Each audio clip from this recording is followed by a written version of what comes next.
ನಮಸ್ತೆ ಸ್ನೇಹಿತರೆ, ಇವತ್ತಿನ ಒಂದು ತರಗತಿಗೆ ಸ್ವಾಗತವನ್ನ ಬಯಸ್ತಾ ಇದ್ದೇನೆ. ಇವತ್ತಿನ ಒಂದು ತರಗತಿಯಲ್ಲಿ ಚರ್ಚೆ ಮಾಡುವಂತಹ ಅಂಶಗಳೇನೇನು ನೋಡಿ. ಪಂಚಾಯತ್ ಅಭಿವೃದ್ಧಿ ಅಧಿಕಾರಿ ನಿಮ್ಗೆ ಗೊತ್ತಿದೆ, 247 ಪೋಸ್ಟ್ಗಳು ಕರೆದಿರುವಂತದ್ದು. ಇನ್ನು ಗ್ರಾಮ ಆಡಳಿತ ಅಧಿಕಾರಿ, ವಿಲೇಜ್ ಅಡ್ಮಿನಿಸ್ಟ್ರೇಟಿವ್ ಆಫೀಸರ್, ವಿಎಒ 1000 ಪೋಸ್ಟ್ಗಳು ಕರೆದಿರುವಂತದ್ದು. ಒಂದು KPSC ಅವ್ರು ಕರೆದಿದ್ದಾರೆ, ಒಂದು KE ಇದ್ದವ್ರು ಕರೆದಿದ್ದಾರೆ. KPSC ಮತ್ತೆ KE. ಇಲ್ಲಿ ಒಂದು ಮೂಲ ಅಂಶ ಇಲ್ಲಿ ಏನ್ ನೋಡ್ತಾ ಬರ್ತೀವಿ ನಾವು ಅಂದ್ರೆ, ಎರಡಕ್ಕೂ ಪೇಪರ್ಗಳು ಸೇಮ್ ರೀತಿಯಲ್ಲಿ ಬರುತ್ತೆ. ಸೇಮ್ ರೀತಿಯಲ್ಲಿ ಅಂದ್ರೆ KPSC ಅವರು ಏನು ಮಾಡಿದ್ದಾರೆ, ಮೊದಲ ಪೇಪರ್ನಲ್ಲಿ ನೀವು ಜನರಲ್ ನಾಲೆಡ್ಜ್, ಸಾಮಾನ್ಯ ಜ್ಞಾನದಲ್ಲಿ ಒಂದು 8-9 ಹಂತಗಳ ಮೂಲಕವಾಗಿ ಒಂದು ಕ್ವಶನ್ಗಳನ್ನ ರೈಸ್ ಮಾಡ್ತೀವಿ ಅಂತ ಹೇಳಿ ಒಂದು ಅಂಶವನ್ನ ಕೊಟ್ಟಿದ್ದಾರೆ. ಇನ್ನು KE ಕಾಲ್ ಫಾರ್ವರ್ಡ್ ಮಾಡಿರುವಂತಹ ವಿಲೇಜ್ ಅಡ್ಮಿನಿಸ್ಟ್ರೇಟಿವ್ ಆಫೀಸರ್ ನಲ್ಲಿ ಅದೇ ಸಾಮಾನ್ಯ ಜ್ಞಾನಕ್ಕೆ ಒಂದಿಷ್ಟು ಯಾವ ಮೂಲದಿಂದ ಆದರೂ ಕೂಡ ತೆಗಿಬಹುದು ಅನ್ನುವಂಥದ್ದು ಒಂದೇ ಪ್ಯಾರಾದಲ್ಲಿ ಕೊಟ್ಟಿದ್ದಾರೆ ಅವರು. ನೀವು ನೋಟಿಫಿಕೇಶನ್ ನ ರೂಪದಲ್ಲಿ ನೀವು ಸಿಲೆಬಸ್ ಅನ್ನ ನೋಡಿದ್ರೆ ನಿಮ್ಗೊಂದು ಐಡಿಯಾ ಬರುತ್ತೆ. ಇವರು ಪಾಯಿಂಟ್ ವೈಸ್ ನೀಡಿದ್ದಾರೆ, ಇವರು ಒಂದೇ ಹಂತದಲ್ಲಿ ಕೊಟ್ಟಿರುವಂತ ಎಲ್ಲಾ ಅಂಶಗಳನ್ನು ತೆಗಿತೀವಿ ಅಂತ ಹೇಳಿ ಇಂಡೈರೆಕ್ಟ್ ಅಲ್ಲಿ ಕೊಟ್ಟಿರುವಂತದ್ದು. ಇದು ಪೇಪರ್ 1ಗೆ ಮಾಹಿತಿ.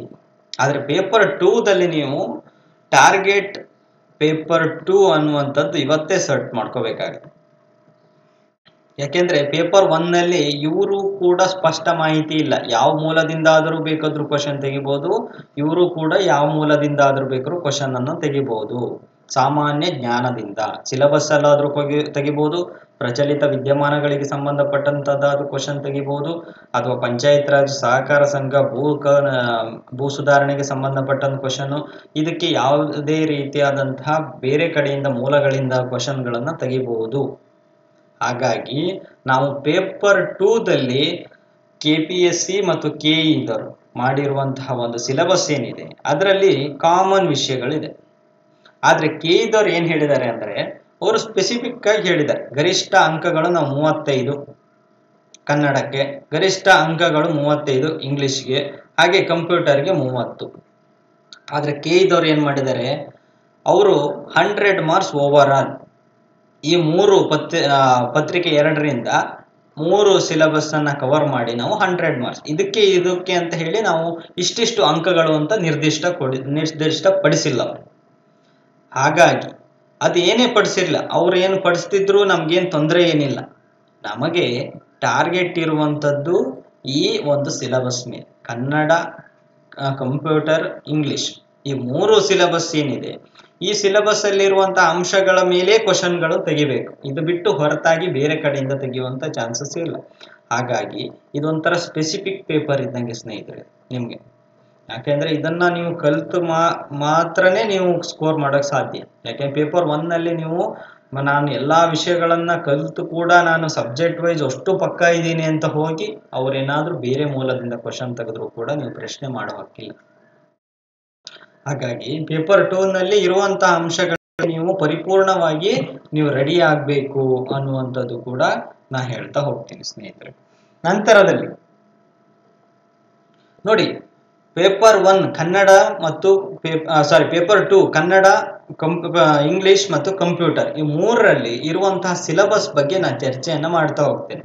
ನೋಡಿ, ಮುಂಚಿತವಾಗಿ ತಿಳಿಸ್ತಾ ಇದ್ದೇನೆ ನಾನು, ಸಿಲೆಬಸ್ ಅನ್ನುವಂತಹದ್ದು ನಿಮ್ಮ ಒಂದು ಸ್ಟಡಿ ರೂಮ್ ನಲ್ಲಾದ್ರೂ ಅಥವಾ ನೀವು ಓದುವಂತಹ ಒಂದು ಟೇಬಲ್ ಮೇಲಾದ್ರೂ ಒಂದು ಟಾಸ್ಕ್ ರೀತಿಯಾಗಿ ನೀವು ಇದನ್ನ ಒಂದು ಪ್ರಿಪೇರ್ ಮಾಡಿ ಇಟ್ಕೋಬೇಕಾಗತ್ತೆ. ಈಗ ನಾನು ಕೊಡೋದೇ ಫೈನಲ್ ಅಲ್ಲ ನಿಮ್ಗೆ.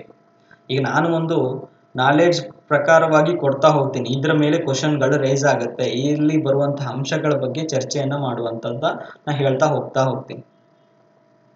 ನಂತರದಲ್ಲಿ ಇದೆಲ್ಲ ಸಿಲೆಬಸ್ ಕೊಟ್ಟ ಆದ ನಂತರದಲ್ಲಿ ನಿಮ್ಗೊಂದು ಕ್ವಶನ್ ಬರುತ್ತೆ, ಸರ್ ಇವೆಲ್ಲ ಸಿಲೆಬಸ್ ಇದೆ, ನಮಗೆ ಯಾವ ಬುಕ್ ನಾವು ಓದಬೇಕು, ರೆಫರ್ ಮಾಡಿ, ಯಾವ ಬುಕ್ಗಳನ್ನ ರೆಫರ್ ಮಾಡಬೇಕು.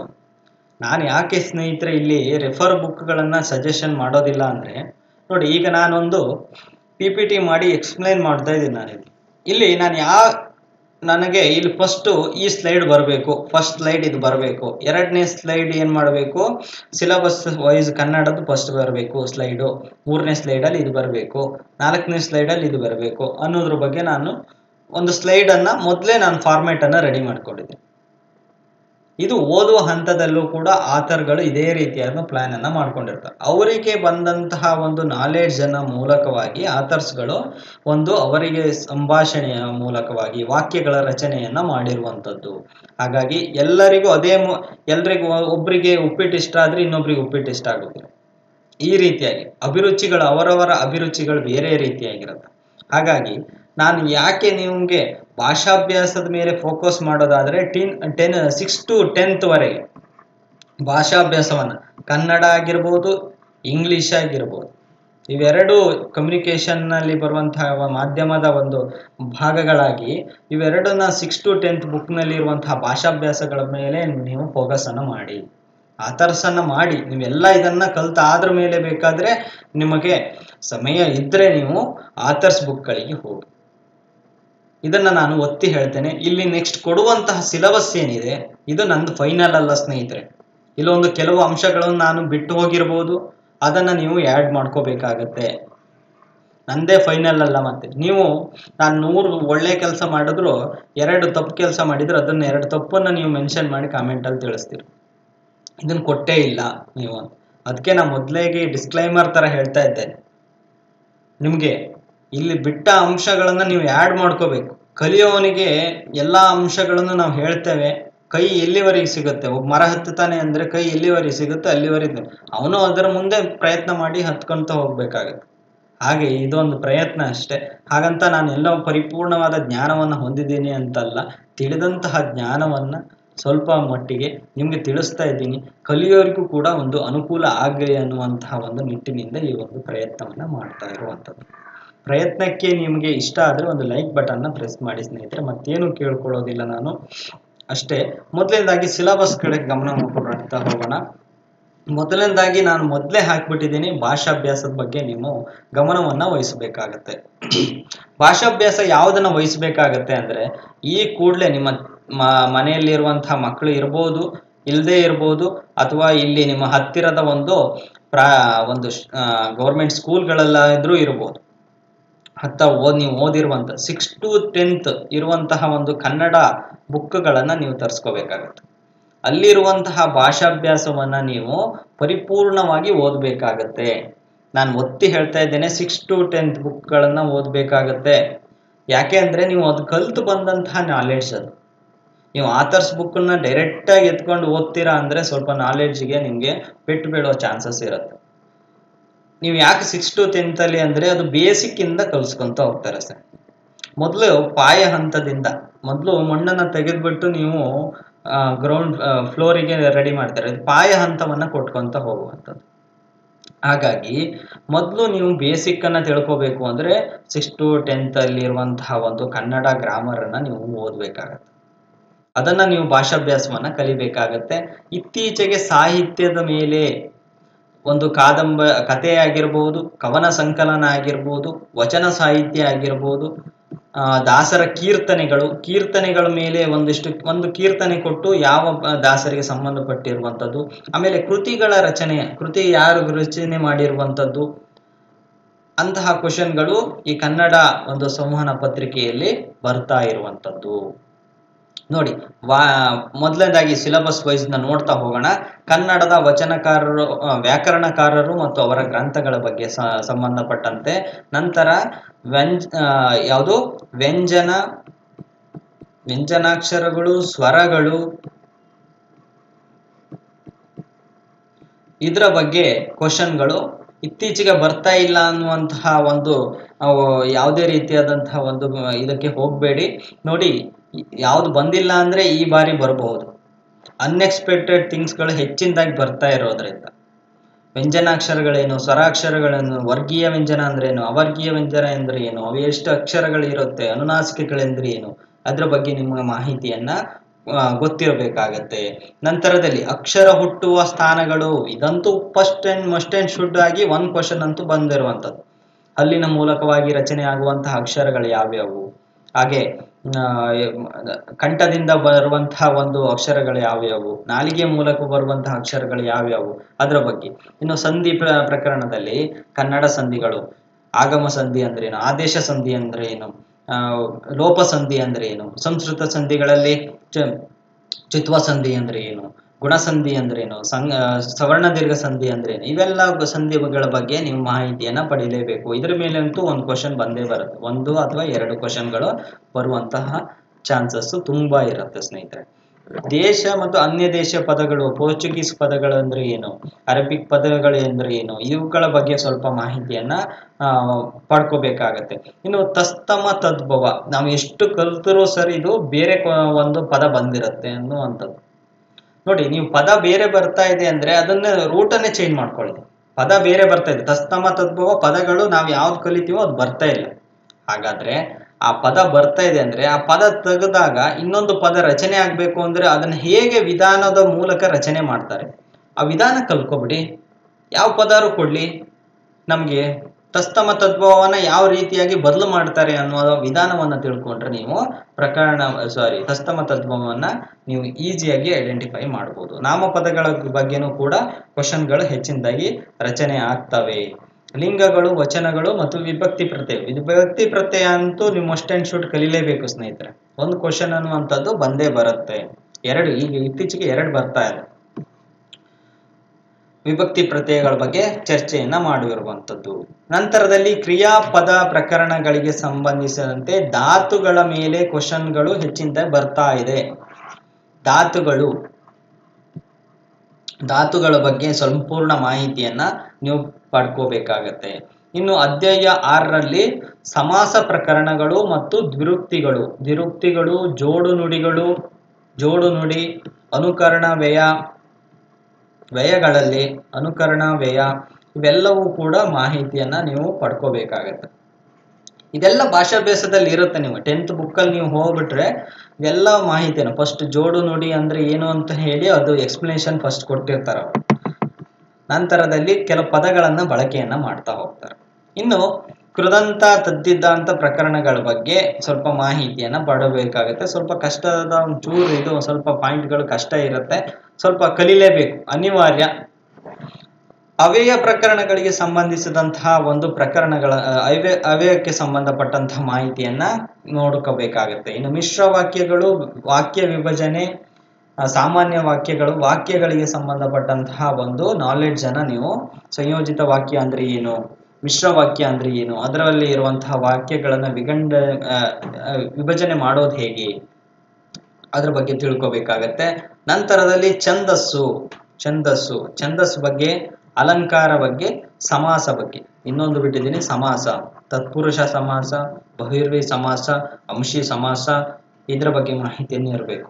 ಅಲಂಕಾರಗಳು, ಉತ್ಪ್ರೇಕ್ಷ ಅಲಂಕಾರ, ರೂಪಕ ಅಲಂಕಾರ, ಇವೆಲ್ಲ ಒಂದು ಸೆಂಟೆನ್ಸ್ ಅನ್ನ ಕೊಡ್ತಾರೆ. ಸೀತೆಯ ಮುಖ ಕಮಲದಂತೆ ಅರಳಿತು,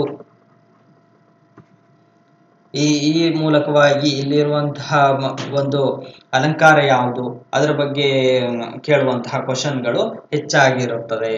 ನೋಡಿ, ಹಿಂದಿನ ಕಾಲದಲ್ಲಿ ಇರುವಂತಹ ಒಂದು ರನ್ನನಿಗೆ ಸಂಬಂಧಪಟ್ಟಂತಹದ್ದು, ಪೊನ್ನನಿಗೆ ಸಂಬಂಧಪಟ್ಟಂತಹ ಒಂದು ವಾಕ್ಯಗಳನ್ನ ಕೊಟ್ಟು ಅಲ್ಲಿಗೆ ಒಂದು ಛಂದಸ್ಸನ್ನ ಕೇಳಿರುವಂಥದ್ದು, ಇದಕ್ಕೆ ಸಂಬಂಧಪಟ್ಟಂತಹ ಮಾಹಿತಿಗಳನ್ನ ಇತ್ತೀಚೆಗೆ ಕೇಳುವಂಥದ್ದು. ಹಳೆಗನ್ನಡದ ಮೂಲ ರೂಪವನ್ನ ಹಿಡಿದುಕೊಂಡು ಕ್ವಶನ್ಗಳು ಹೆಚ್ಚಿನದಾಗಿ ಬರುತ್ತೆ ಸ್ನೇಹಿತರೆ. ಇದೆಲ್ಲ ಇರುತ್ತೆ ನಿಮಗೆ 10ನೇ ಕ್ಲಾಸಿನ ಸಿಲೆಬಸ್ 8, 9, 10 ಈ ಸಿಲೆಬಸ್ಗಳನ್ನ ನೀವು ನೋಡ್ತಾ ಹೋದರೆ ಅಲ್ಲಿ ಎಲ್ಲ ಒಂದು ದುರ್ಯೋಧನ ವಿಲಾಪ ಆಗಿರ್ಬೋದು, ಕರ್ಣನ ಒಂದು ಇದಾಗಿರ್ಬೋದು, ಎಲ್ಲ ಮಾಹಿತಿಯನ್ನ ಒಂದು ಪದ್ಯದ ರೂಪದ ಮೂಲಕವಾಗಿ ನಾವು ನೋಡ್ತಾ ಹೋಗ್ತೀವಿ. ಅಲ್ಲಿ ಬಂದಂತಹ ಒಂದು ಸಮಾಸಗಳೇನು, ಅಲಂಕಾರಗಳೇನು, ಅಲ್ಲಿ ಬರುವಂತಹ ಅಲಂಕಾರನ ಯಾವ ರೀತಿಯಾಗಿ ತಗೊಂಡಿದ್ದಾರೆ, ಅದೆಲ್ಲ ಮಾಹಿತಿ ನಿಮಗೆ ಅಲ್ಲಿ ಭಾಷಾಭ್ಯಾಸದಲ್ಲಿ ದೊರಕುತ್ತೆ. ಇದಿಷ್ಟು ಕನ್ನಡಕ್ಕೆ ಸಂಬಂಧಪಟ್ಟಂತಹ ಒಂದು ಸಿಲೆಬಸ್ ಆಗಿದೆ. ಕನ್ನಡದಲ್ಲಿ ಸಾಮಾನ್ಯ ಕನ್ನಡಕ್ಕೆ ಸಂಬಂಧಪಟ್ಟಂತಹ ಸಿಲೆಬಸ್. ಇದರಲ್ಲಿ ಯಾವ್ದಾದ್ರು ಒಂದು ಪಾಯಿಂಟ್ಗಳು ಮಿಸ್ ಆಗಿದ್ರೆ ಅದನ್ನ ನಿಮ್ಮ ಒಂದು ಸಿಲೆಬಸ್ ಟೇಬಲ್ ನಲ್ಲಿ ಒಂದು ಆಡ್ ಅನ್ನ ಮಾಡ್ಕೋಬೇಕಾಗತ್ತೆ. ಇದು ನಾನೇ ಕೊಟ್ಟಿರೋ ಫೈನಲ್ ಅಲ್ಲ, ಮತ್ತೆ ಇದರಲ್ಲಿ ಬಿಟ್ಟಂತಹ ಒಂದು ಅಂಶಗಳನ್ನ ನೀವು ಆಡ್ ಮಾಡ್ಕೊಳ್ಳಿ ಸ್ನೇಹಿತರೆ. ನಂತರದಲ್ಲಿ ನೋಡಿ, ಸಾಮಾನ್ಯ ಇಂಗ್ಲಿಷ್ ಅನ್ನುವಂಥದ್ದು ಎಲ್ರಿಗೂ ಹೇಳ್ತಾರೆ ಕಬ್ಬಿಣದ ಕಡಲೆ ಅನ್ನುವಂಥದ್ದು. ಯಾಕೆ ಇಂಗ್ಲಿಷ್ನಲ್ಲಿ ನೀವು ಕಬ್ಬಿಣದ ಕಡಲೆ ಆಗಿದ್ರೆ SLC ಯಾಕೆ ಪಾಸ್ ಮಾಡಿದ್ರಿ? SLC ಅಲ್ಲಿ ಯಾಕೆ ನೀವು ಫೇಲ್ ಆಗ್ಬೇಕಿತ್ತು? ಕನ್ನಡದಲ್ಲಿ ಎಲ್ಲರೂ ಫೇಲ್ ಆಗಿದ್ದೀರಾ ಹಾಗಾದ್ರೆ? ಇಲ್ಲಿವರೆಗೆ ಬಂದು ಡಿಗ್ರಿ ಎಕ್ಸಾಮ್ ಬರೀತಾ ಇದ್ದೀರಾ, ಡಿಗ್ರಿ ಮೇಲೆ ಇರುವಂತಹ ಎಕ್ಸಾಮ್ಗಳ PDOಗಳನ್ನು ಬರಿತಾ ಇದ್ದೀರಾ ಅಂದ್ರ ಮೇಲೆ ನೀವು SLC ಅಲ್ಲಿ ಕಲ್ತಂತದ್ದು ನೀವು ಮರ್ತಿದ್ದೀರಾ ಅಷ್ಟೇ ಸ್ನೇಹಿತರೆ. ನೀವು ಪಾರ್ಟ್ಸ್ ಆಫ್ ಸ್ಪೀಚ್ ಗಳನ್ನ ಕಲ್ತು ಬಂದಿರುವಂತಹ ಅಂಶಗಳು ಇವೆಲ್ಲ. ನೌನ್ಸ್ ಆಗಿರ್ಬೋದು, pronouns, adjective, verbs, adverbs, preposition, conjunction, interjection, ಇದೆಲ್ಲ ಕಲ್ತಂತಹ ಸಬ್ಜೆಕ್ಟ್ಗಳೇ ಸ್ನೇಹಿತರು. ಇಂಗ್ಲಿಷ್ ಏನು ಮಹಾಭಾರಿ ಕಷ್ಟ ಅಲ್ಲ. ಅಲ್ಲಿ ಕಲಿಯುವಂತ ಆಸಕ್ತಿ ನಿಮ್ಮಲ್ಲಿ ಇತ್ತು ಅಂದ್ರೆ ಎಲ್ಲವೂ ಒಂದು ಹೂವಿನ ರೂಪದಲ್ಲಿ ಅಷ್ಟೇ ಮೃದುವಾಗಿರುವಂತದ್ದು. ನೋಡಿ, ಸಾಮಾನ್ಯ ಇಂಗ್ಲಿಷ್ನಲ್ಲಿ ಬರುವಂತಹ ಅಂಶಗಳನ್ನ ನಾನು ನೋಡ್ತಾ ಹೋಗ್ತೀನಿ. Nouns, pronouns, adjective, verbs, adverbs, preposition, conjunction, interjection, ಇದೆಲ್ಲ ಕೂಡ ಅಂಶಗಳನ್ನ ನೀವು ಓದ್ಕೋಬೇಕಾಗತ್ತೆ ಸ್ನೇಹಿತರೆ. ಇನ್ನು ಆರ್ಟಿಕಲ್ಸ್ಗೆ ಸಂಬಂಧಪಟ್ಟಂತೆ ಎ, ದ, ಆನ್ ಆರ್ಟಿಕಲ್ಸ್ ಬಗ್ಗೆ ಯಾವ ರೀತಿಯಲ್ಲಿ ಪದದಲ್ಲಿ ಯಾವ ಪದವನ್ನ ಬಳಸಿದ್ರೆ ಯಾವ ಆರ್ಟಿಕಲ್ ಬರುತ್ತೆ ಅನ್ನುವಂಥದ್ದನ್ನ ನೀವು ನೋಡ್ತಾ ಬರಬೇಕು. ಇನ್ನು ಟೆನ್ಸ್ಗಳಿಗೆ ಬಂದಂತಹ ಸಂದರ್ಭದಲ್ಲಿ ಫ್ಯೂಚರು, ಪ್ರೆಸೆಂಟು, ಪಾಸ್ಟ್ ಟೆನ್ಸು, ಇದೆಲ್ಲ ಟೆನ್ಸ್ಗಳ ಬಗ್ಗೆ ಒಂದು ಮಾಹಿತಿಯನ್ನ ನೀವು ನೋಡ್ತಾ ಹೋಗ್ಬೇಕಾಗತ್ತೆ. ಇದು ಕೂಡ ನಿಮ್ಗೆ ಇಂಗ್ಲಿಷ್ ಬುಕ್ ನಲ್ಲಿ ಸಿಗುತ್ತೆ. 10th ಅಲ್ಲಿ ನಾವು ಕಲಿಬೇಕಾದ್ರೆ ನಾನೇ ಸ್ವಂತ ಎಕ್ಸಾಂಪಲ್ ಹೇಳ್ತೇನೆ. 10th ಅಲ್ಲಿ ನಮ್ಗೆ ಆಲ್ಮೋಸ್ಟ್ ಕ್ವಶನ್ ಟ್ಯಾಗ್ ಆಗಿರ್ಬೋದು, ಆಮೇಲೆ ಡಿಗ್ರಿಗಳು, ಕಂಪ್ಯಾರೇಟಿವ್ ಡಿಗ್ರಿ, ಡೈರೆಕ್ಟಿವ್ ಡಿಗ್ರಿ, ಇವೆಲ್ಲ ಬಂದಿರುವಂಥದ್ದು. ಸ್ಪೀಚ್ಗಳು ಅಷ್ಟೇ. ಇದೆಲ್ಲ ಕೂಡ 10th ಬುಕ್ ಅಲ್ಲಿ ಇರುವಂಥದ್ದು. ನಿಮ್ಗೆ 10th ಬುಕ್ ನೀವು ತೆಗೆದ್ರೆ ಇವೆಲ್ಲ ಕಾನ್ಸೆಪ್ಟ್ಗಳು ಕವರ್ ಆಗ್ತಾ ಹೋಗುತ್ತೆ. ಸೆಂಟೆನ್ಸ್ ಟೈಪ್ಸ್ ಆಗಿರ್ಬೋದು, ಟೆನ್ಸ್ ಆಗಿರ್ಬೋದು, ಕ್ವಶನ್ ಟ್ಯಾಗ್ ಅಂತೂ ನೀವು 10th ಅಲ್ಲೇ ನಾನು ಕಲ್ತಿರೋದು. ಈಗಲೂ ಕೂಡ 10th ಅಲ್ಲಿ ಇರುವ ಕ್ವಶನ್ ಟ್ಯಾಗ್ ಅನ್ನು ನಾನು ಅವ್ರು ಹೇಳಿರುವಂತಹ ಸಿಲೆಬಸ್ ಏನಿದೆ ಅವಾಗ ಕ್ವಶನ್ ಟ್ಯಾಗ್ ಅನ್ನ ಫ್ರೇಮ್ ಮಾಡೋದು, ಅದ್ರ ನೋಟ್ಸ್ ನನ್ನ ಹತ್ರ ಇದೆ. ಆ ನೋಟ್ಸ್ ಅಲ್ಲೇ ನಾನು ನೋಡ್ಕೊಳ್ಳುವಂಥದ್ದು. ಅದರ ಮೇಲೆ ಕ್ವಶನ್ ತೆಗೆಯುವಂತಹ ಚಾನ್ಸಸ್ ಹೆಚ್ಚಿನದಾಗಿರುತ್ತೆ. ಹಾಗೆ ಇಡೋನಿಮ್ಸ್ ಆಗಿರ್ಬೋದು, ವರ್ಬ್ಸ್ ಆಗಿರೋದು. ನಂತರದಲ್ಲಿ ನೋಡಿ, ಒನ್ ವರ್ಡ್ ಸಬ್ಸ್ಟಿಟ್ಯೂಷನ್ಸ್ ಅಲ್ಲಿ ಹೆಚ್ಚಿನದಾಗಿ ಕ್ವಶನ್ ಅನ್ನ ರೇಸ್ ಮಾಡ್ತಾ ಇದ್ದಾರೆ. ಸಿನೋನಿಮ್ಸು, ಪ್ರಿಫೆಕ್ಸು, ಸಫೆಕ್ಸು, ಈ ಪ್ರಿಫೆಕ್ಸು, ಸಫೆಕ್ಸ್ ಅಲ್ಲಂತೂ ಹೆಚ್ಚಿನದಾಗಿ ಕ್ವಶನ್ ಅನ್ನ ನಾವು ನೋಡ್ತಾ ಇದ್ದೀವಿ. ಹೆಚ್ಚಿನದಾಗಿ 90 ಇಲ್ಲಿ ನಾವು ಕ್ವಶನ್ ಇದ್ರ ಮೇಲಂತೂ 2 ರಿಂದ 3 ಕ್ವಶನ್ ಬಂದೇ ಇರುತ್ತೆ ಪ್ರಿಫೆಕ್ಸು, ಸಫೆಕ್ಸ್ ಅಲ್ಲಂತೂ. ನಂತರದಲ್ಲಿ ವೊಕ್ಯಾಬ್ಯುಲರಿನ ನೋಡಿ ಸ್ನೇಹಿತರೆ. ವೊಕ್ಯಾಬ್ಯುಲರಿಯಲ್ಲಿ ಕೆಲವೊಂದು ಪದಗಳನ್ನ ಕೊಟ್ಟಿರ್ತಾರೆ. ಇದೊಂದು ಸ್ವಲ್ಪ ಕ್ರಿಟಿಕಲ್ ಆಗಿರುತ್ತೆ. ನಾವೇನೋ ಒಂದು ಮೇಲ್ಗಡೆ ಒಂದು ಸೆಂಟೆನ್ಸ್ ಅನ್ನ ಕೊಟ್ಟು ಇದಕ್ಕೆ ಸೂಟೇಬಲ್ ಆಗುವಂತ ಒಂದು ಸಿನೋನಿಮ್ ನ ವರ್ಡ್ ಕೆಳಗಡೆ 4 ಆಪ್ಷನ್ ಅಲ್ಲಿ ಕೊಟ್ಟಿರುವಂತದ್ದು ಸ್ವಲ್ಪ ಕಷ್ಟ ಇರುತ್ತೆ. ಇದಕ್ಕೆ ಕೆಲವು ಟ್ರಿಕ್ಸ್ ಗಳನ್ನ ಸಾಕಷ್ಟು ಯೂಟ್ಯೂಬ್ ಚಾನೆಲ್ಗಳಲ್ಲಿ ಮಾಡಿದ್ದಾರೆ ಸ್ನೇಹಿತರೆ. ಯೂಟ್ಯೂಬ್ ಚಾನೆಲ್ಗಳಲ್ಲಿ ಸಾಕಷ್ಟು ಮಾಹಿತಿಯನ್ನ ಕೊಟ್ಟಿದ್ದಾರೆ. ಅದನ್ನ ನೀವು ನಾಲೆಡ್ಜ್ ಅನ್ನ ನೀವು ಅದ್ರ ಮೂಲಕವಾಗಿ ತೆಗೆದುಕೊಳ್ಬಹುದು. ಅಥವಾ ನೀವು ವೊಕ್ಯಾಬ್ಯುಲರಿ ಇಂಗ್ಲಿಷ್ ಅನ್ನ ಮಾಡ್ಕೋಬೇಕು, ಚೆನ್ನಾಗಿ ಇಂಪ್ರೂವ್ಮೆಂಟ್ ಮಾಡ್ಕೋಬೇಕು ಅಂದ್ರೆ ಇಂಗ್ಲಿಷ್ ಬುಕ್ಸ್ಗಳನ್ನ ನೀವು ಓದಿ ಅಥವಾ ನ್ಯೂಸ್ ಪೇಪರ್ಸ್ಗಳನ್ನ ನೀವು ಓದಬೇಕಾಗುತ್ತೆ. ಇತ್ತೀಚೆಗೆ ಬಂದಂತಹ ಆರ್ಟಿಕಲ್ಸ್ಗಳಲ್ಲಿ ಬಳಸಿದಂತಹ ಪದಗಳು ಯಾವ್ಯಾವು, ಅದನ್ನ ಕನ್ನಡಕ್ಕೆ ಟ್ರಾನ್ಸ್ಲೇಟ್ ಮಾಡಿದ್ರೆ ಏನಂತ ಅರ್ಥ ಆಗುತ್ತೆ, ಅದ್ರ ಬಗ್ಗೆ ನೀವು ಚರ್ಚೆಯನ್ನ ಮಾಡಬೇಕು. ಇನ್ನು ನಾವು ಇಂಗ್ಲಿಷ್ನಲ್ಲಿ ಪೇಪರ್ ಕಮ್ಯುನಿಕೇಶನ್ ಅಟೆಂಡ್ ಮಾಡ್ತಾ ಇರ್ತೀವಿ. ಇಂಗ್ಲಿಷ್ನಲ್ಲಿ ಅಟೆಂಡ್ ಮಾಡಬೇಕಾದ್ರೆ ಒಂದು ಪ್ಯಾಸೇಜ್ ಕೊಟ್ಟಿರ್ತಾರೆ. ಇಲ್ಲಿ ಉದ್ದದೊಂದು ಸೆಂಟೆನ್ಸ್ ಕೊಟ್ಟಿರ್ತಾರೆ, ಕೆಳಗಡೆ ಕ್ವಶನ್ಗಳನ್ನ ಕೊಟ್ಟಿರುವಂಥದ್ದು. ನಾವು ಕೆಲವೊಂದು ತಪ್ಪು ಮಾಡಿದ್ದೀನಿ, ಆ ತಪ್ಪನ್ನ ನಾನು ಇಲ್ಲಿ ಹೇಳ್ತಾ ಹೋಗ್ತೀನಿ. ಇಲ್ಲಿ ಕೆಲವು ಕ್ವಶನ್ಗಳನ್ನ ಫ್ರೇಮ್ ಮಾಡಿರ್ತಾರೆ. ಆ ಕ್ವಶನ್ಗಳಲ್ಲಿ ಏನಿರುತ್ತೆ, ಇಲ್ಲೇನೋ ಕೋಲ್ಡ್ ವಾರ್ ಬಗ್ಗೆ ತಿಳಿಸಿದ್ದಾರೆ ಅಂತ ತಿಳ್ಕೊಳ್ಳಿ. ಕೋಲ್ಡ್ ವಾರ್ ಅಂದ್ರೆ ಏನು ಅಂತ, ಕೋಲ್ಡ್ ವಾರ್ ಅಂದ್ರೆ ಏನು, ಅದ್ರ ಬಗ್ಗೆ ಫಸ್ಟ್ ಏನ್ ಹೇಳಿದ್ದಾರೆ, ವಾಟ್ ಈಸ್ ಕೋಲ್ಡ್ ವಾರ್ ಅನ್ನುವಂಥದ್ದು ಫಸ್ಟ್ ಹೇಳಿದ್ದಾರೆ. ನಂತರ ಕೊನೆಯಲ್ಲಿ ಏನ್ ಹೇಳಿದ್ದಾರೆ, ಇಂಪ್ಯಾಕ್ಟ್ ಆಫ್ ಕೋಲ್ಡ್ ವಾರ್ ಅಂತ ತಿಳಿಸಿದ್ದಾರೆ. ಕೋಲ್ಡ್ ವಾರ್ ಅಂತ ತಿಳಿಸಿದ್ದಾರೆ. ಇಲ್ಲಿ ಫಸ್ಟ್ ಏನ್ ಕೇಳ್ತಾರೆ, ಫಸ್ಟೇ ಕ್ವಶನ್ ಏನ್ ಮಾಡ್ತಾನೆ, impact of the cold war ಅಂತ ತಿಳಿಸ್ತಾರೆ. ಇದು ಇಂಪ್ಯಾಕ್ಟ್ ಅಂತ ಬರ್ದಿರೋದಿಲ್ಲ. ಕೋಲ್ಡ್ ವಾರ್ನ ಇಂಪ್ಯಾಕ್ಟ್ ಅನ್ನ ಇಲ್ಲಿ ಬರ್ದಿರ್ತಾರೆ. ನಾವು ಕ್ವಶನ್ ಅಲ್ಲಿ ಏನ್ ಮಾಡ್ತಾರೆ, impact of the cold war ಅಂತ ಕೇಳ್ತಾರೆ ಕ್ವಶನ್. ನಾವು ಕೋಲ್ಡ್ ವಾರ್ ಅನ್ನೋ ಪದ ಎಲ್ಲಿದೆ ಅಂತ ಫಸ್ಟ್ ಹುಡುಕ್ತೀವಿ ನಾವು. ನಾವು ಇಂಗ್ಲಿಷಲ್ಲಿ ಮಾಡೋದೇ ಇದೇ ಕೆಲಸ. ಫಸ್ಟ್ ಏನ್ ಮಾಡ್ತೀವಿ, ಆ ಸೆಂಟೆನ್ಸ್ ಅನ್ನು ಓದಿ ಅರ್ಥ ಅಂತೂ ನಾವು ಮಾಡ್ಕೊಳಕ್ ಹೋಗೋದಿಲ್ಲ. ಕೋಲ್ಡ್ ವಾರ್ ಅನ್ನುವಂಥದ್ದು ಎಲ್ಲಿದೆ, ಈ ಪ್ಯಾಸೇಜ್ ಅಲ್ಲಿ ಫಸ್ಟಿಗಿದೆ. ಕೋಲ್ಡ್ ವಾರ್ ಅಂದ್ರೆ ಫಸ್ಟ್ ಪ್ಯಾಸೇಜ್ ಅಲ್ಲಿ ಏನ್ ಹೇಳ್ತಾರೆ, ವಾಟ್ ಈಸ್ ಕೋಲ್ಡ್ ವಾರ್ ಅಂತ ಹೇಳಿರ್ತಾನ. ಈ ಆನ್ಸರ್ ನ ತೆಗೆದು ನಾವು ಇಲ್ಲಿ ಬರೆದು ಬಿಡ್ತೀವಿ. ಇಂಪ್ಯಾಕ್ಟ್ ಕೋಲ್ಡ್ ವಾರ್ ಅಲ್ಲಿ ನಾವೇನು ವಾಟ್ ಈಸ್ ಕೋಲ್ಡ್ ವಾರ್ ಬಗ್ಗೆ ಎಕ್ಸ್ಪ್ಲನೇಷನ್ ಬರೀತೀವಿ. ಇದು ತಪ್ಪಾಗಬಾರ್ದು. ಇದು ತಪ್ಪಾದ್ರೆ ಏನಾಗುತ್ತೆ, ಇದಕ್ಕೆ ರಾಂಗ್ ಆಗುತ್ತೆ. ಹಾಗಾಗಿ ಇದ್ರ ಬಗ್ಗೆ ಸ್ವಲ್ಪ ಮಾಹಿತಿಯನ್ನ ಪಡ್ಕೋಬೇಕಾಗುತ್ತೆ ನೀವು ಸ್ನೇಹಿತರೆ. ಸ್ವಲ್ಪ ನಾಲೆಡ್ಜ್ ಅನ್ನುವಂಥದ್ದು ಓದಿ ಮತ್ತೆ ಆದಷ್ಟು ಇಂಗ್ಲಿಷ್ ರೈಟಿಂಗ್ಸ್ಗಳನ್ನ ಅಥವಾ ಆಡಿಯೋಗಳನ್ನ ಕೇಳೋದ್ ಮೂಲಕವಾಗಿ ನೀವು ಇಂಗ್ಲಿಷನ್ನು ಇಂಪ್ಲಿಮೆಂಟೇಷನ್ ಮಾಡ್ಕೋಬಹುದು. ಇದಿಷ್ಟು ಇಂಗ್ಲಿಷ್ಗೆ ಸಂಬಂಧಪಟ್ಟಂಥದ್ದು. ಇದರಲ್ಲಿ ಬಿಟ್ಟಂತಹ ಯಾವುದಾದ್ರೂ ಅಂಶಗಳಿದ್ರೆ ನಿಮ್ಮ ಸಿಲೆಬಸ್ ಕಾಪಿಯಲ್ಲಿ ಆ್ಯಡ್ ಮಾಡ್ಕೊಳ್ಳಿ ಸ್ನೇಹಿತರೆ. ನಂತರ ಕಂಪ್ಯೂಟರ್ ಸಾಕ್ಷರತೆ ನೋಡಿ, ಇದಕ್ಕೆ 30 ಮಾರ್ಕ್ಸ್ ಇರುವಂಥದ್ದು. 30 ಮಾರ್ಕ್ಸ್ ಇದೆ. ಕೆಇದವ್ರದವ್ರು ಯಾವುದೇ ನಿರ್ದಿಷ್ಟಪಡಿಸಿಲ್ಲ ಅಂಕ ಇದಕ್ಕೆ ಅಂತ ಹೇಳಿ, ಯಾವುದೇ ರೀತಿಯಾದಂತಹ ಒಂದು ಅಂಕವನ್ನ ನಿರ್ದಿಷ್ಟಪಡಿಸಿಲ್ಲ. ಇನ್ನು ಕಂಪ್ಯೂಟರ್ ಸಾಕ್ಷರತೆ ಅನ್ನುವಂಥದ್ದು ನಾನು ಆಲ್ಮೋಸ್ಟ್ ಪ್ರಾಬ್ಲಮ್ ಯಾರಿಗೆ ಆಗುತ್ತೆ ಅಂದ್ರೆ, ಇದು ಗೃಹಿಣಿಯರಿಗೆ, ಹೌಸ್ ವೈಫ್ಗಳಿಗೆ ಹೆಚ್ಚಿನದಾಗಿ ಪ್ರಾಬ್ಲಮ್ ಆಗುತ್ತೆ. ಇನ್ನು ಆಫೀಸ್ ವರ್ಕ್ಗಳಿಗೆ ಅಥವಾ ಸಿಸ್ಟಮ್ ವರ್ಕ್ ಮಾಡ್ತಾ ಇದ್ದವರಿಗೆ ಸ್ವಲ್ಪ ಕಷ್ಟ ಅನ್ಸೋದಿಲ್ಲ ಸ್ನೇಹಿತರೆ ಇದರಲ್ಲಿ. ಯಾಕೆಂದ್ರೆ ಅವರು ಕಂಪ್ಯೂಟರ್ನ ಜೊತೆಗೆ ಇರ್ತಾರೆ. ಹಾಗಾಗಿ ಕೆಲವೊಂದು ಟಾಸ್ಕ್ ಬಾರ್ಗಳಾಗಿರ್ಬೋದು, ಆಪರೇಟಿಂಗ್ ಸಿಸ್ಟಮ್ಗಳಾಗಿರ್ಬೋದು, ಎಲ್ಲ ನಾಲೆಡ್ಜ್ ಸ್ವಲ್ಪ ಮಟ್ಟಿಗೆ ಇರುತ್ತೆ ಅವರಿಗೆ ಪ್ರಾಕ್ಟಿಕಲ್ ನಾಲೆಡ್ಜ್ ತುಂಬಾ ಇರುತ್ತೆ. ನಾವು ಇನ್ನು ಉಳಿದಂತಹ ಈಗ ಏನು ಮಹಿಳೆಯರಾಗಿರ್ಬೋದು ಅಥವಾ ಗೃಹಿಣಿಯರಾಗಿರ್ಬೋದು, ಇವ್ರಿಗೆ ಏನಾಗಿರುತ್ತೆ ಅಂದ್ರೆ ಥಿಯರಿಗಳನ್ನ ಓದಿರ್ತಾರೆ ಅವರು. ಅರ್ಧಕ್ಕರ್ಧ ನಾ ಕೇಳಿರೋ ಪ್ರಕಾರ ಥಿಯರಿ ಓದಿರ್ತಾರೆ, ಪಾಪ ಪ್ರಾಕ್ಟಿಕಲ್ ನಾಲೆಡ್ಜ್ ಇರೋದಿಲ್ಲ ಅವ್ರಿಗೆ. ಹಾಗಾಗಿ ನಾನು ಏನ್ ಹೇಳ್ತೀನಿ, ಫಸ್ಟ್ ಸಜೆಷನ್ ಏನ್ ಕೊಡ್ತೀನಿ ಸ್ನೇಹಿತರೆ, ಥಿಯರಿ ನೀವು ನೋಟ್ಸ್ ಮಾಡಿದ ನಂತರದಲ್ಲಿ ಯಾರೆಲ್ಲ ಕಂಪ್ಯೂಟರ್ ನಾಲೆಡ್ಜ್ ಇಲ್ಲೋ ಅವರಿಗೆ ಥಿಯರಿ ಮಾಡಿದ ನಂತರದಲ್ಲಿ 1 ಅಥವಾ 2 ಅವರ್ಸ್ ನಿಮ್ಮ ಹತ್ತಿರದ ಯಾವ್ದಾದ್ರೂ ಒಂದು ಸೈಬರ್ ಇದ್ರೆ ಅಥವಾ ಮನೆಯಲ್ಲೇ ಒಂದು ಕಂಪ್ಯೂಟರ್ ಇದ್ರೆ, ಮನೆಯಲ್ಲಿ ಆಲ್ಮೋಸ್ಟ್ ಈಗ ಎಲ್ಲ ಮಕ್ಕಳ ಕೈಯಲ್ಲೂ ಲ್ಯಾಪ್ಟಾಪ್ ಅಂತೂ ಇದ್ದೇ ಇರುತ್ತೆ. ಮನೆಯಲ್ಲೇ ಲ್ಯಾಪ್ಟಾಪ್ ಇದ್ರೆ ಅಥವಾ ಹತ್ತಿರದ ಕಂಪ್ಯೂಟರ್ ಕೇಂದ್ರಗಳಿದ್ರೆ ಅಲ್ಲಿ ಈಗೇನು ಒಂದು 30-40 ರೂಪಾಯಿಗೆ 1 ಅವರಿಗೆ ಕೊಡ್ತಾರ ಅವರು. ಈಗೇನು ಹೆಚ್ಚಿನದಾಗಿ ಇರೋದಿಲ್ಲ. ಇದೆಲ್ಲ ಕೂಡ ನೀವು ಏನ್ ಮಾಡಿ, ಅಲ್ಲಿ ಹೋಗಿ ನೀವು F4 ಅನ್ನು ಹೊಡೆದು ನೋಡಿ, ಫಂಕ್ಷನ್ ಕೀ ಯಾವ ರೀತಿ ಆಗುತ್ತೆ. F5 ಅನ್ನು ಹೊಡೆದು ನೋಡಿ, ನೀವು ವಿಂಡೋಸ್ ಅನ್ನ ಓಪನ್ ಮಾಡೋದ್ರ ಬಗ್ಗೆ ನೀವು ಥಿಯರಿ ಹೇಗಿದ್ರು ಬರ್ದಿರ್ತೀರ, ಆ ನೋಟ್ಸ್ ಅನ್ನೇ ತಗೊಂಡು ಹೋಗ್ಬಿಡಿ. ನೋಟ್ಸ್ ಅನ್ನ ತಗೊಂಡು ಹೋಗಿ ಒಂದು ಸರಿ ನೀವು ಎಲ್ಲವನ್ನ ರಿವೈಸ್ ಮಾಡ್ಬೇಕು. ಅಲ್ಲಿ ಸಿಸ್ಟಮ್ ಅಲ್ಲಿ ಕುತ್ಕೊಂಡು ಎಕ್ಸೆಲ್ ನ ಓಪನ್ ಮಾಡಿ, ಮೇಲ್ಗಡೆ ಇರುವಂತಹ ಮೆನು ಬಾರ್ಗಳಲ್ಲಿ ಇರುವಂತಹ ಅಂಶಗಳನ್ನ ನೋಡ್ತಾ ಹೋಗಿ. ಯಾಕೆಂದ್ರೆ ಒಂದು ಸರಿ ನೀವು ಪ್ರಾಕ್ಟಿಕಲ್ ನಾಲೆಡ್ಜ್ ಬಂತು ಅಂದ್ರೆ ನಿಮ್ಗೆ ಅದು ಕೊನೆವರೆಗೂ ಕೂಡ, ನೀವು ಎಕ್ಸಾಮ್ ನಲ್ಲಿ ಕೂತೀರಿ, ನೀವು ಕೊನೆವರೆಗೂ ನೀವು ಸಾಯೋವರೆಗೂ ಕೂಡ ಮರೆಯುವ ಅಂಶ ಇರೋದಿಲ್ಲ. ಹಾಗಾಗಿ ಪ್ರಾಕ್ಟಿಕಲ್ ನಲ್ಲಿ ನೀವು ಹೆಚ್ಚಿನದಾಗಿ ನೀವು ಕಲಿತೀರಾ, ಥಿಯರಿಯಲ್ಲಿ ಕಲಿತೀರಾ ಇಲ್ಲ ಅಂತಲ್ಲ, ಬಟ್ ಹೆಚ್ಚಿನದಾಗಿ ಮರೆಯುವಂತಹ ಚಾನ್ಸಸ್ಗಳಿರುತ್ತೆ. ಹಾಗಾಗಿ ಫಂಕ್ಷನ್ಸ್ ಕೀಗಳಾಗಿರ್ಬೋದು, ಶಾರ್ಟ್ಸ್ ಕೀಸ್ ಆಗಿರ್ಬೋದು, ಇದೆಲ್ಲವೂ ಕೂಡ ನೀವು ಸ್ವಲ್ಪ ನಾಲೆಡ್ಜ್ ಪಡ್ಕೋಬೇಕು ಅಂದ್ರೆ ಒಂದು ಸಿಸ್ಟಮ್ ಅನ್ನ ಹಿಡಿಲೇಬೇಕಾಗುತ್ತೆ.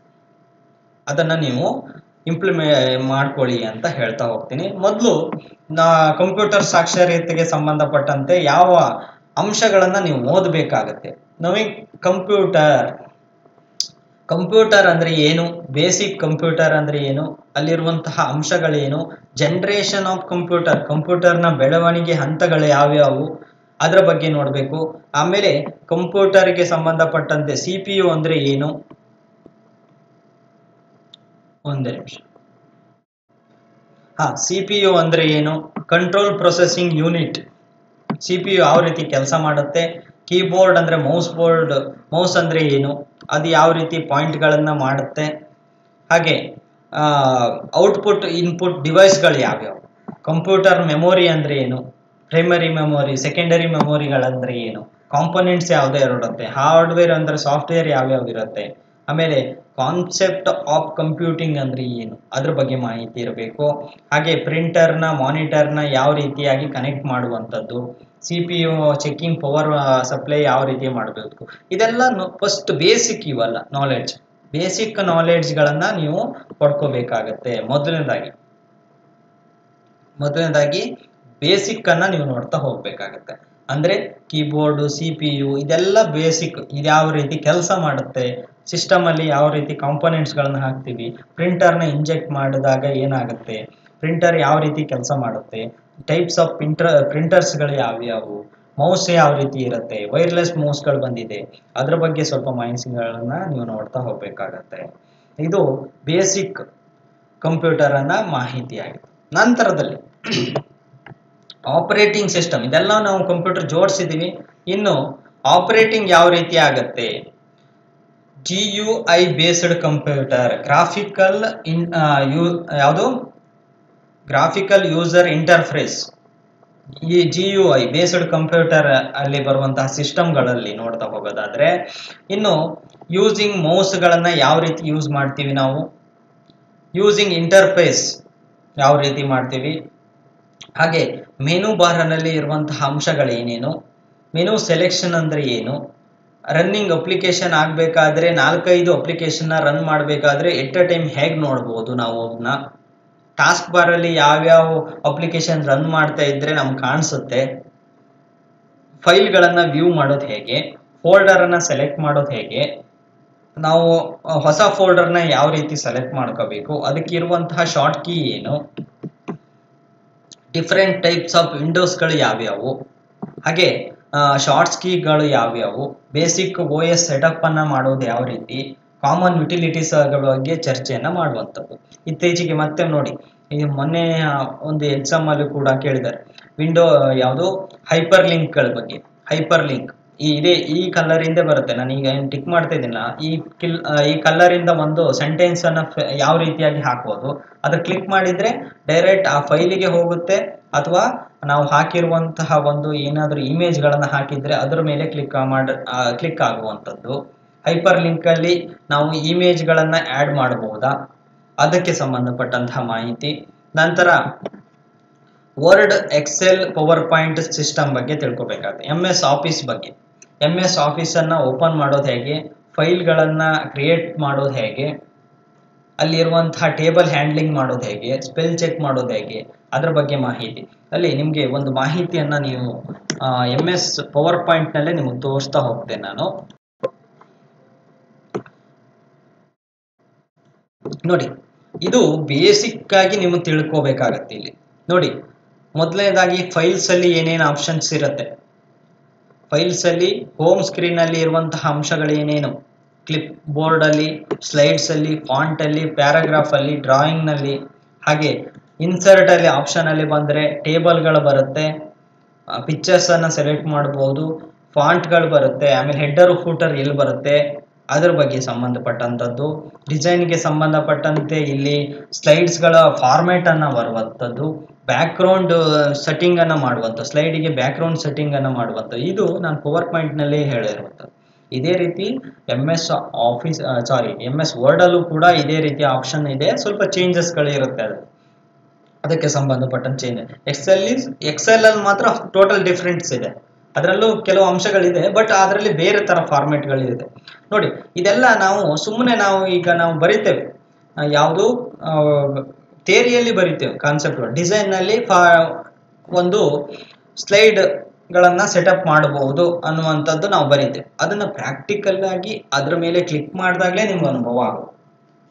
ಅದರ ಮೇಲೆ ಕ್ಲಿಕ್ ಮಾಡಿದಾಗ ನೋಡಿ, ಇಲ್ಲಿ ಕರ್ಸರ್ ಅನ್ನ ನೀವು ತಗೊಂಡೋಗಿ ನಮ್ಗೆ ಇನ್ಫಾರ್ಮೇಶನ್ ಗೊತ್ತಿಲ್ಲ ಏನಾಗುತ್ತೆ ಇದ್ರ ಮೇಲೆ ಕ್ಲಿಕ್ ಮಾಡಿದ್ರೆ ಅಂತ ಆಪ್ಷನ್ ನಿಮ್ಗೆ ಭಯ ಅನ್ನೋದಿದ್ರೆ, ಸುಮ್ಮನೆ ನೀವು ಕರ್ಸರ್ ಅನ್ನ ತಗೊಂಡೋಗಿ ಯಾವ ಆಪ್ಷನ್ ಮೇಲೆ ನೀವು ಕ್ಲಿಕ್ ಮಾಡಿದ್ರೆ ಅದು ತಿಳಿಸುತ್ತೆ ಫಾರ್ಮೇಟ್ ಅಂದ್ರೆ ಏನು, ಅದಕ್ಕೆ ಯಾವ ರೀತಿ ಚೇಂಜ್ ಆಗುತ್ತೆ ಅನ್ನುವಂಥದ್ದು ಎಕ್ಸ್ಪ್ಲನೇಷನ್ ಅದು ಕೊಡುತ್ತೆ. ಹಾಗಾಗಿ ನೀವು ಪ್ರಾಕ್ಟಿಕಲ್ ಬಗ್ಗೆ ಸ್ವಲ್ಪ ನಾಲೆಡ್ಜ್ ಅನ್ನು ಪಡ್ಕೋಬೇಕು ಅಂದ್ರೆ ಸ್ವಲ್ಪ ಕಂಪ್ಯೂಟರ್ ನೀವು ಟಚ್ ಮಾಡಲೇಬೇಕು. ಹಾಗಾಗಿ ನಾನು ಒತ್ತಿ ಯಾಕೆ ಹೇಳ್ತಾ ಇದ್ದೀನಿ, ಕಂಪ್ಯೂಟರ್ ಟಚ್ ಯಾಕೆ ಮಾಡಿ ಅಂತ ಹೇಳ್ತಾ ಇದ್ದೀನಿ ಅಂದ್ರೆ ಇದೇ ಕಾರಣಕ್ಕೆ ಸ್ನೇಹಿತರೆ. ನೋಡಿ, ಆಮೇಲೆ ನಂತರದಲ್ಲಿ ಇದರಷ್ಟು ನಾನು ಎಕ್ಸೆಲ್, ವರ್ಡ್, ಪವರ್ ಪಾಯಿಂಟ್ ಬಗ್ಗೆ ತಿಳಿಸ್ತಾ ಹೋದೆ ನಿಮಗೆ. ಎಕ್ಸೆಲ್, ವರ್ಡ್, ಪವರ್ ಪಾಯಿಂಟ್ ಬಗ್ಗೆ ಮಾಹಿತಿಯನ್ನ ಕೊಡ್ತಾ ಹೋದೆ. ಇನ್ನು ಸ್ಪ್ರೆಡ್ ಶೀಟ್ಗಳ ಬಗ್ಗೆ ಮಾಹಿತಿ ಆದಂಥದ್ದು. ಇನ್ನು ಪ್ರಿಂಟಿಂಗ್ ನಲ್ಲಿ ಬರುವಂತಹ ಸ್ಪ್ರೆಡ್ ಶೀಟ್ಗಳು ಯಾವ ರೀತಿಯಾಗಿ ಫಾರ್ಮೆಟ್ ಅನ್ನ ಮಾಡಬೇಕು, A4 ಅನ್ನ ಯಾವ ರೀತಿ ತಗೋಬೇಕು, A4 ಫಾರ್ಮೆಟ್ ಅಲ್ಲಿ ಇರುವಂತಹ ಇಂಚಸ್ಗಳು ಏನು, ಅದ್ರ ಬಗ್ಗೆ ತಿಳ್ಕೋಬೇಕು. ಕಂಟ್ರೋಲ್ P ಹೊಡೆದ್ರೆ ಪ್ರಿಂಟರ್ಗೆ ಹೋಗುತ್ತಾ, ಅದರ ಬಗ್ಗೆ ಮಾಹಿತಿಯನ್ನ ನೀವು ಶಾರ್ಟ್ ಕಟ್ ಕೀ ಮೂಲಕವಾಗಿ ಆದರೂ ನೀವು ಪಡ್ಕೋಬಹುದು. ನೋಡಿ, ಬಹಳ important concept, introduction of internet. World wide web ಅಂದ್ರೆ ಏನು? ವೆಬ್ ಬ್ರೌಸರ್ಸ್ಗಳು ಯಾವ್ಯಾವು? Local area network. Local area network ಅಂದ್ರೆ ಏನು? ಇದ್ರ ಬಗ್ಗೆ ತಿಳ್ಕೊಬೇಕಾಗತ್ತೆ. ವೈಡ್ ಏರಿಯಾ ನೆಟ್ವರ್ಕ್ ಅಂದ್ರೆ ಏನು? ಇದರ ಬಗ್ಗೆ ಮಾಹಿತಿಯನ್ನ ತಿಳ್ಕೊಬೇಕಾಗತ್ತೆ. ಇಂಟರ್ನೆಟ್ ಅಲ್ಲಿ ಬರುವಂತಹ ಒಂದು ಸರ್ಚ್ ಇಂಜಿನ್ಸ್ಗಳು ಯಾವ್ಯಾವು? ಕೆಲವೊಂದು ಮೊನ್ನೆ PC ಎಕ್ಸಾಮ್ ಅಲ್ಲಿ ನೋಡಿ, ಗೂಗಲ್ ಕೊಟ್ಟಿದ್ದಾರೆ, ಆಮೇಲೆ ಮೈಕ್ರೋಸಾಫ್ಟ್ ಎಡ್ಜ್ ಕೊಟ್ಟಿದ್ದಾರೆ, ಕ್ರೋಮ್ ಕೊಟ್ಟಿದ್ದಾರೆ, ಆಮೇಲೆ ಇನ್ನೊಂದು ಫೈರ್ ಬಾಕ್ಸ್ ಅಂತ ಕೊಟ್ಟಿದ್ದಾರೆ. ಇದರಲ್ಲಿ ಸರ್ಚ್ ಇಂಜಿನ್ಸ್ ಯಾವ್ಯಾವು ಅನ್ನುವಂಥ ಕ್ವಶನ್ಗಳು ಬರುತ್ತೆ. ಹಾಗಾಗಿ ಸರ್ಚ್ ಇಂಜಿನ್ಸ್ ಮತ್ತೆ ವೆಬ್ ಬ್ರೌಸಿಂಗ್ ಸಾಫ್ಟ್ವೇರ್ಗಳ ಬಗ್ಗೆ ಮಾಹಿತಿ ನೀವು ಪಡ್ಕೋಬೇಕಾಗತ್ತೆ. ಹಾಗೆ IP ಅಡ್ರೆಸ್ ಅಂದ್ರೆ ಏನು? IP ಅಡ್ರೆಸ್ನ ಡೊಮೈನ್ ನೇಮ್ ಏನಿರುತ್ತೆ? URL ಅಂದ್ರೆ ಏನು? URL ಯಾವ ರೀತಿಯಾಗಿರುತ್ತೆ? HTTP ಅಂದ್ರೆ ಏನು?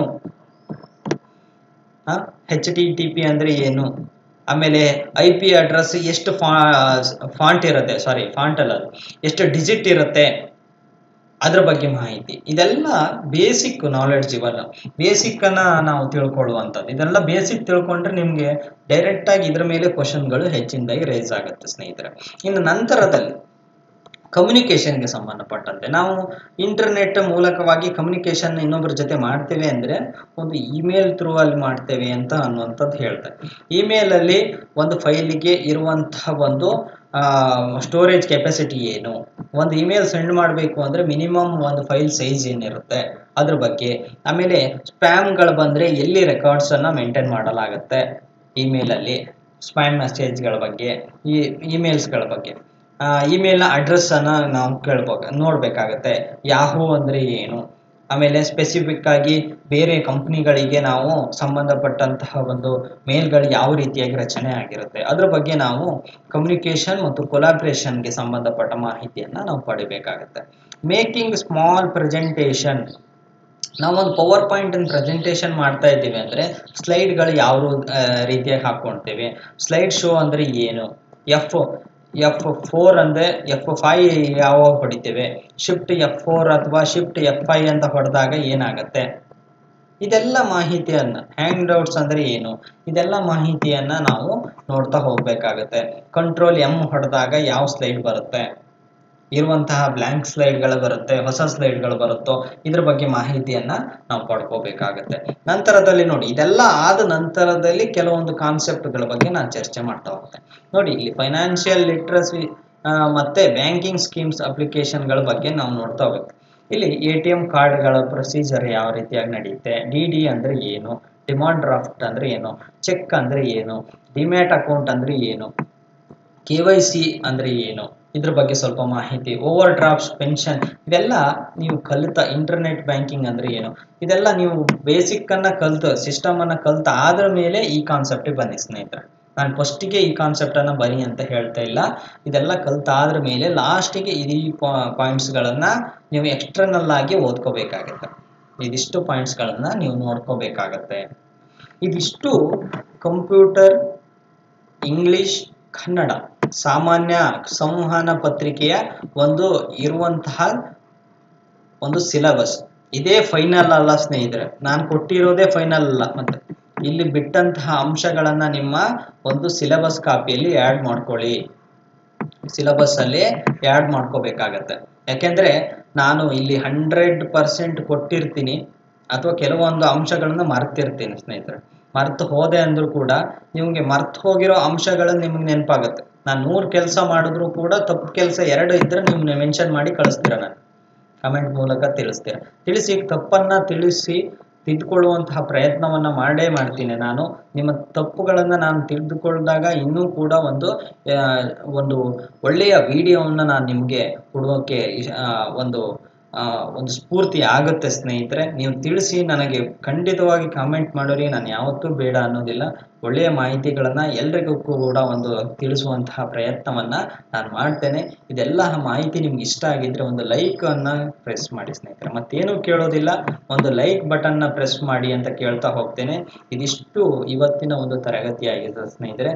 ಈ ಮಾಹಿತಿ ನಿಮಗೆ ಇಷ್ಟ ಆಗಿದ್ರೆ 4 ಜನರ ಜೊತೆ ಹಂಚ್ಕೊಂಡಾಗ ನಿಮ್ಗೆ ಏನಾಗುತ್ತೆ ಅಂದರೆ, ನಾವು ಪಡೆದಂತಹ ಜ್ಞಾನವನ್ನು ಬೇರೆಯವರಿಗೆ ಹಂಚಿಕೊಳ್ಳೋದ್ರಿಂದ ಯಾವುದೇ ರೀತಿಯಾದಂತಹ ಒಂದು ಅಂಶವನ್ನು ಕಳೆದುಕೊಳ್ಳೋದಿಲ್ಲ ಅಂತ ಹೇಳ್ತಾ ಕ್ಲಾಸ್ ನೋಡಿದ್ದಕ್ಕೆ thank you all. Have a good day.